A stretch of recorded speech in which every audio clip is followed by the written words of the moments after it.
राजा जी अगर तुम मर गए तो यहीं जला देंगे, बाहर लगाने की जरूरत क्या है। ऐसी वाणी बोली मन का आपा खोए और उनको शीतल करे आप हो शीतल हो। अच्छा, कुछ लोग कहते हैं सत्य कड़वा होता है, सच में होता है, कड़वा होता है। मैं तो 6 दिन से बोल रहा हूँ, कौन कौन को कड़वा लग रहा है? सत्यम परम धीमहि, मैं तो सत्य ही बोल रहा हूँ, किसको लगा कड़वा? तो फिर कैसे सत्य कड़वा होता है? सत्य कड़वा नहीं होता, सत्य बोलने वाले का डिजाइन करना, वो मेकअप नहीं करता। सत्य बोलने वाले को केवल चेहरे में मेकअप नहीं करना चाहिए, अपने शब्दों को भी ब्यूटी करना चाहिए। और ये कला है, शब्दों को ब्यूटी करना, है ना।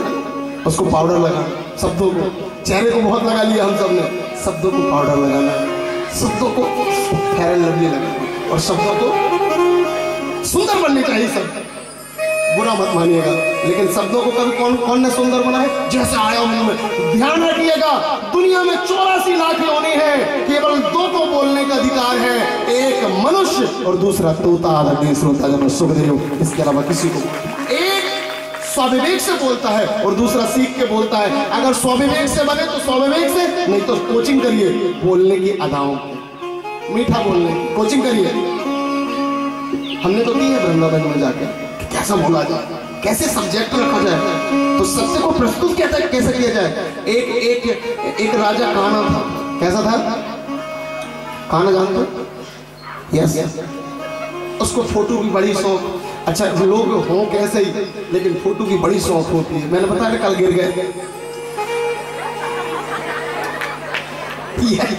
और अच्छा, एक बात बताऊं, जिसको ज्यादा शौक होती है उसी की फोटो नहीं उतरती। कभी कभी लोग ना कैमरा के सामने होते, शादी वाले की तो फोटो नहीं होती, लेकिन उनको लगता हमारी आ जाती। जी हाँ। अच्छा, दूसरों का एल्बम भी देखते हैं ना, तो हम ये नहीं देखते कि शादी की फोटो कैसे है, हम कहाँ हैं। पूरी वीडियो को कैसेट में यही देखते हैं, हम हैं कि नहीं है, और नहीं है तो बंद करो, है कुछ नहीं।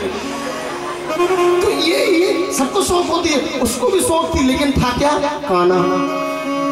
और 3 आए, उस जमाने में पेंटिंग चलती है, भैया अच्छी फोटो आनी चाहिए। तो एक ने कहा अच्छी बनाते हैं, तो उसकी वो काना था, दोनों आंख वाली बना दिए। जैसे ही गए, बोले ये अच्छी तो है लेकिन सच्ची नहीं है, रिजेक्ट। दूसरे ने कहा गजब का है, तो उसने काना था तो काना ही बना दिए। बोले ये सच्ची तो है लेकिन अच्छी नहीं, क्योंकि उसने ब्यूटी नहीं किया, उस सब्जेक्ट में ब्यूटी नहीं किया। तो तीसरे ने कहा मैं करता हूं अब इसकी पूरी ब्यूटी दिमाग में। उसने उसे घोड़ा में बिठाला, एक धनुष बाण पकड़ाया, सामने चिड़िया बनाई और निशान लगवा दिया। और जब निशान लगाते हैं तो यस, आंख बंद करते हैं, और इसकी ऑलरेडी बंद थी। जैसे ही राजा ने देखा, बोले ये सच्ची भी है और अच्छी भी है। आदरणीय श्रोता जनों, सच्ची भी है। और तो आपके सब, आपकी भावना, आपका व्यक्तित्व ब्यूटी होना चाहिए, श्रृंगारित होना चाहिए। ये कौन है जिसकी गर्दन काट दी श्री कृष्ण ने, धोबी की? 5 लाख साल पहले जिसने राम और सीता को दूर किया था, ये वही धोबी है जो आज भी कड़वा है। ध्यान रखना, जो भी व्यक्ति अपनी वाणी से पति और पत्नी को दूर करते हैं, चाहे लाख साल हो जाए, चाहे 5 लाख, एक ना एक दिन उनकी गर्दन जरूर कटती है। आदरणीय श्रोता जनों, किसी भी बात, चाहे एक्सीडेंट हो, चाहे कोई भी चीज हो, जिसने भी पति और पत्नी को दूर किया है, उनकी दुर्गति हुई है किसी भी जन्म में। बोलो वृंदावन बिहारी। इसलिए ध्यान रखना, सीताराम किसी को दूर मत करना, कोई पति पत्नी को आग मत लगाना।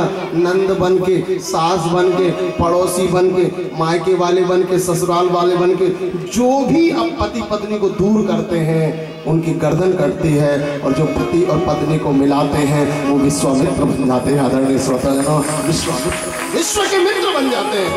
नहीं तो जैसे ही कटे धोबी की गर्दन, कपड़े पहने कृष्ण, और कृष्ण चल पड़े।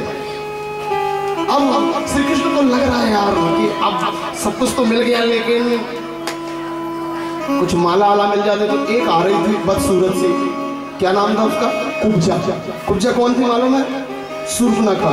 शूर्पणखा रावण की बहन है ना?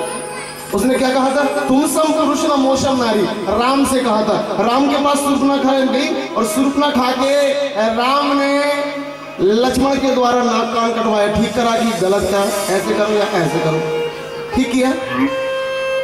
सच्ची ठीक किया? क्यों ठीक किया?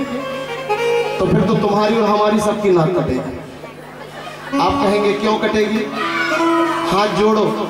शूर्पणखा ने क्या कहा था? तुम मुझे पत्नी बना लो। और हम भी राम जी से क्या कहते हैं? तुम्हें वो माता। दुर्गा जी से भी क्या कहते हैं?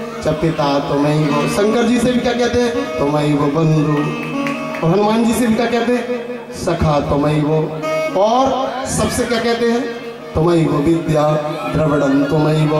और जैसे ही कहते हैं तुम्हें वो सर्वम मम देव देवम, और अगर राम जी से कह दिए तुम्हें वो सर्वम तो समझ लो नाक कटने वाली, क्योंकि राम मर्यादा पुरुषोत्तम है, आदरणीय सतत। दुर्गा जी से कह दिए तो महिषासुर जैसे गर्दन कटेगी। हनुमान जी से कह दिए तो लंकनी जैसा मुक्का पड़ेगा। ध्यान रखना, शिव से कह दिए तो जला दिए जाओगे। केवल कृष्ण है जो सबके सर्वम बन सकते हैं, क्योंकि पूर्ण ब्रह्म है। इसलिए जब भी तुम्हें वो सर्वम बोलो तो किसको बोलो? कृष्ण को याद करके। किसको बोलो? नहीं तो पता चला कि सवाई को बोल दिए। ध्यान रखना, परिवार में सब रहते हैं, लेकिन ससुर कुछ है, ससुर कुछ है, सास कुछ है, देवर कुछ है, देवर कुछ है, जेठ कुछ है, पड़ोसी कुछ है, लेकिन सब कुछ केवल पति है। आदरणीय श्रोताजनों, सब कुछ केवल पति है। ध्यान रखना। तो ये कुब्जा की नाक काट रही, और पिछले जन्म में ये जब शूर्पणखा थी, लेकिन भगवान बनाता भी है और बिगाड़ता भी है, और जिसका बिगाड़ता है उसका तो जरूर बनाता। एक मौका मारे कुब्जा सुंदरी बन गई। वृंदावन बिहारी लाल की। अच्छा, जब शूर्पणखा की नाक कटी होगी तो शूर्पणखा कैसी रही होगी? पूरी दुनिया में कैसी घूमी होगी? मैं बताऊं कैसी घूमी थी?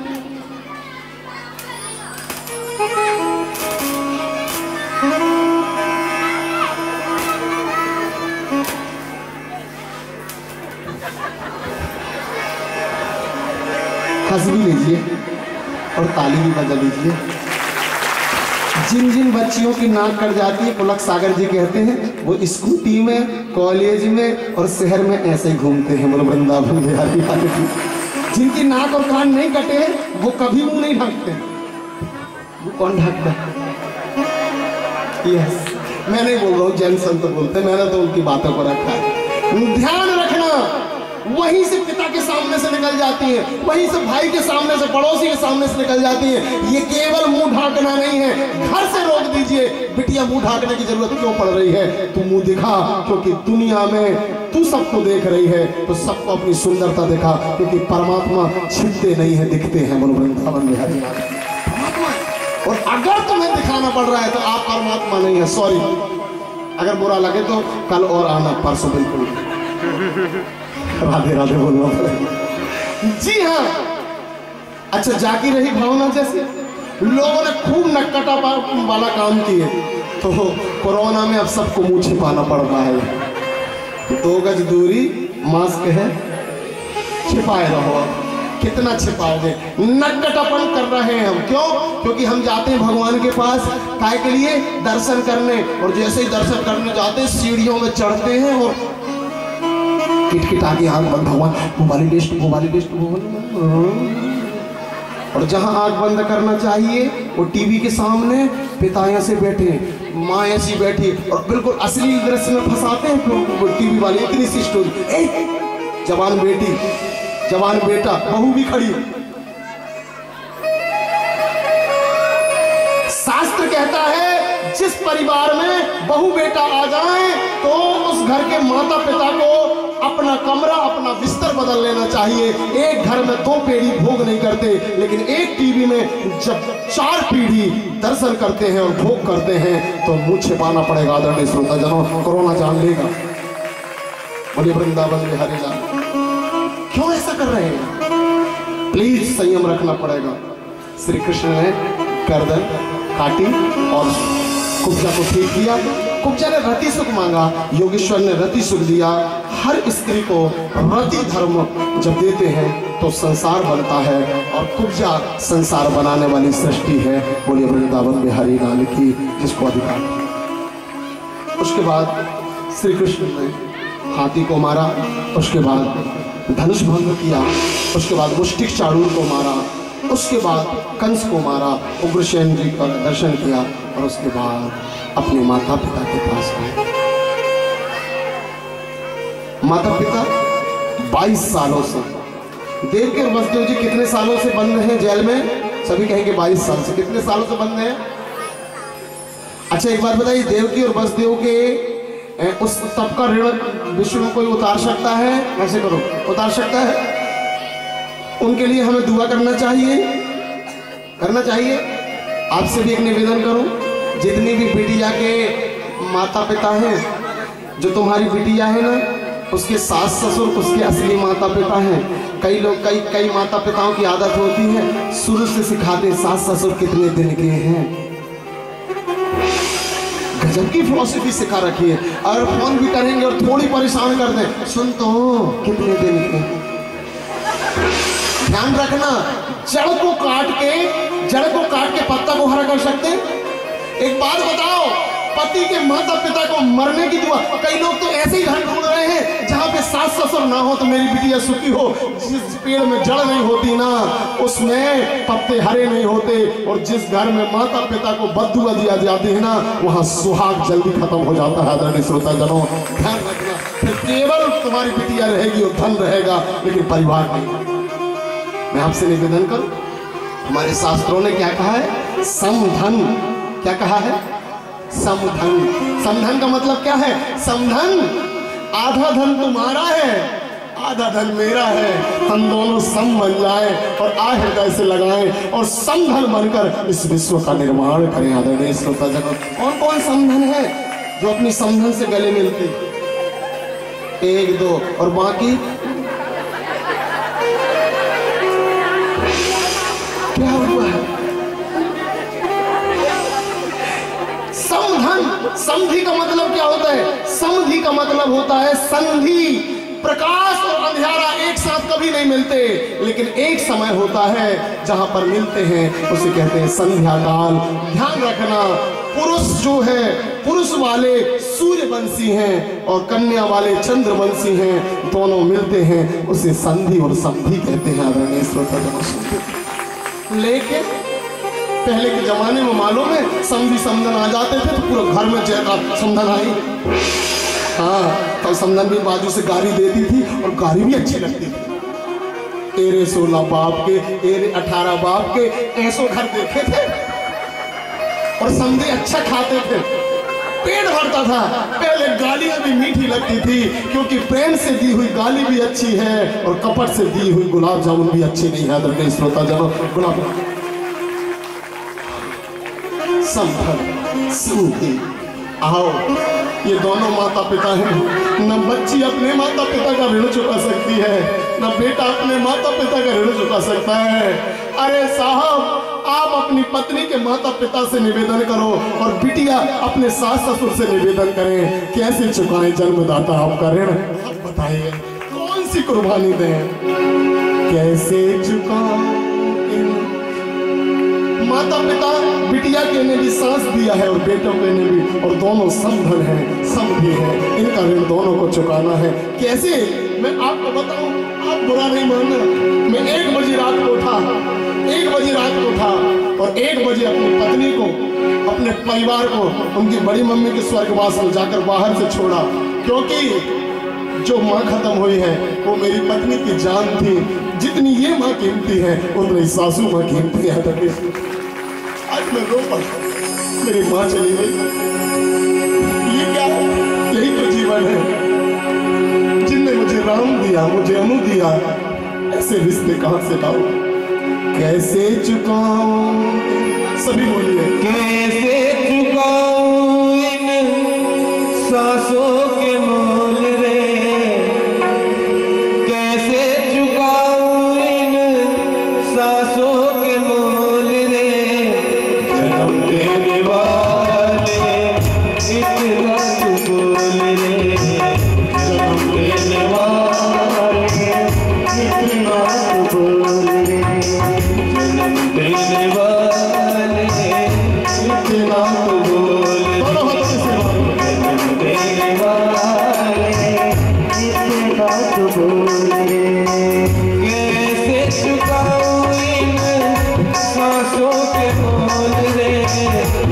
कैसे चुकाऊं इन सांसों के मोल रे, जन्म देने वाले इतना तू बोल रे, जन्म देने वाले इतना तू बोल रे। समर्थन करिए रिश्तों का, समर्थन करिए प्रेम, इन्हीं रिश्तों से परमात्मा प्रकट होगा।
समर्थन करिए, दोनों पक्षों का समर्थन करिए। यही समर्थन, यही प्रेम है जिससे परमात्मा प्रकट होगा हृदय में, बुद्धि में, आत्मा में।